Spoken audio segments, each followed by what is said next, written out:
So this is the circuit boards from a Marshall solid state VS 265 combo amp, and you can see they are the solder side up, and this one is the front control panel, this one is the rear control panel, and this is going to be more the front control panel, on and off, chorus, blah blah blah here. Bought it from someone off Craigslist who reported it not working correctly, and it's popping and cracking and just like humming and all kinds of stuff. And then they told me that the circuit boards were famous for bad solder joints. Infamous, I should say. So obviously I took them apart, and unfortunately I neglected to take a video of this, but this board was all covered with a white film. It was real light white film. And you can see some of the graying on this circuitry here, but that gray material was all and around here.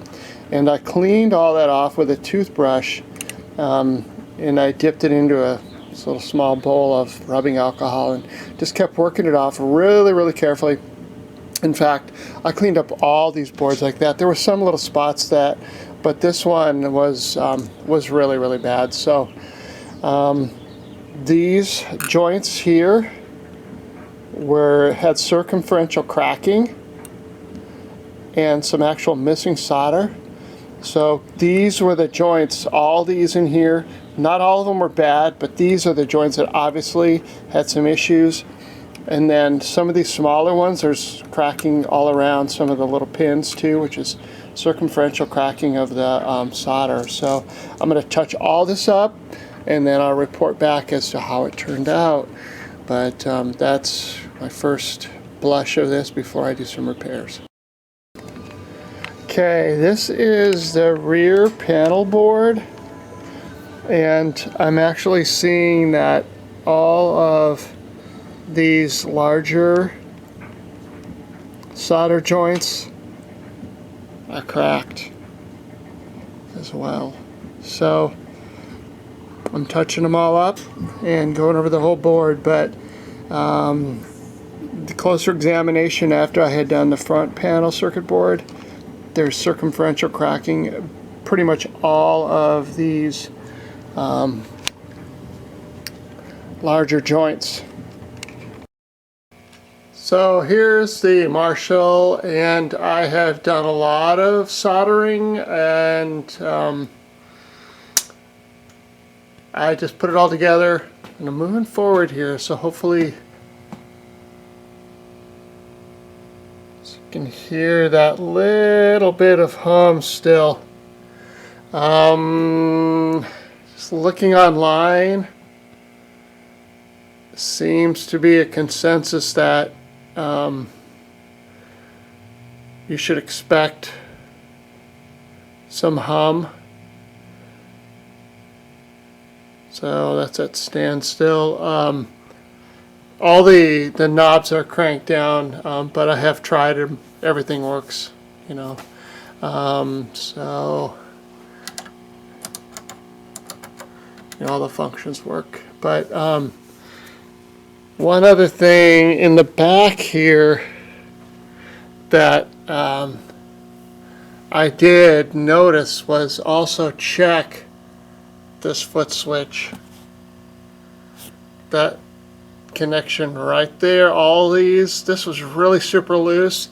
There's a couple of stabilizing pins that go into the bottom, and then there's some connection pins for the circuitry in the back of that. So I got a couple of these ordered, these nuts here, but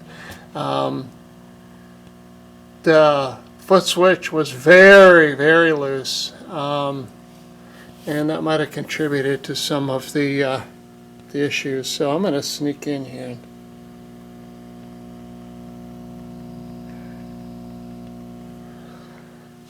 Not sure how well all this is going to come out on the audio here, but anyway, the point is that there was a lot of faulty soldering joints in this amp, and just check every one of them very carefully. Some of the larger components, just try to move them a little bit. Some of them were loose. The big solder studs that I did were for the heat sinks, and then there's I'm not an expert in this stuff, but there was a couple of other ones, a couple of components that were just like flopping around in there. Kind of hard to see these solder joints as being faulty.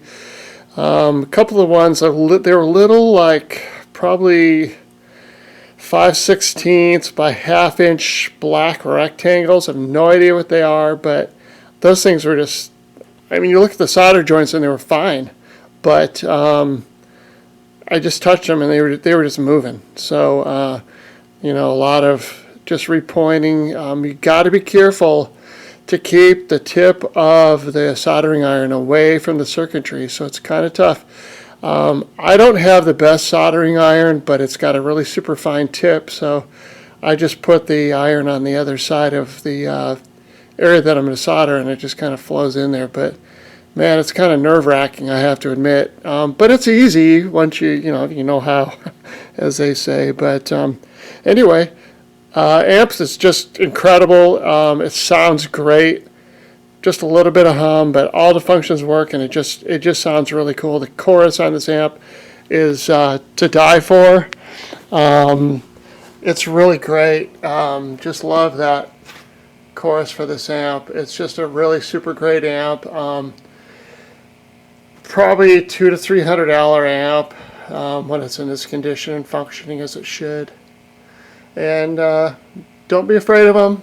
Maybe if you find one that isn't working or yours is not working, just know that you can take them apart. Just mark everything, and if you're careful, you won't be sorry. One other thing that I did do, I should say that I did get an Electro Harmonix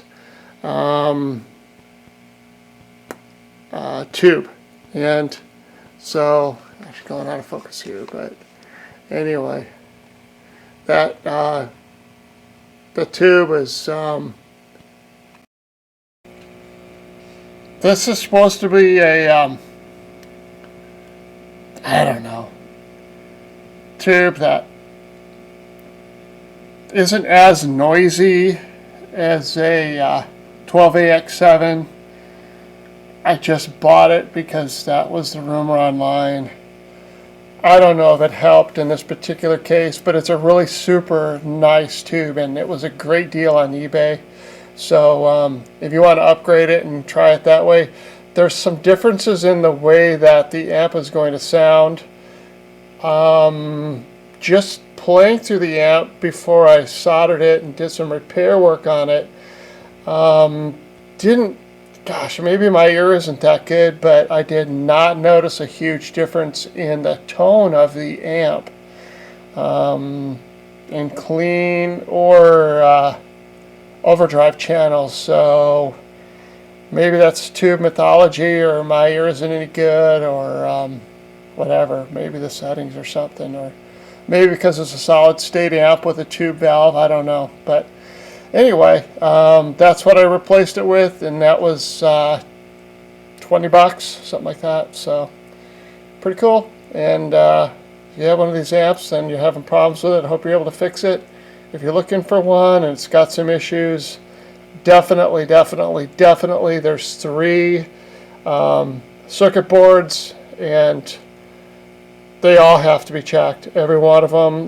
The smallest one behind this part of the front panel, I actually thought this was maybe made by a different company or something, but I had no issues with that.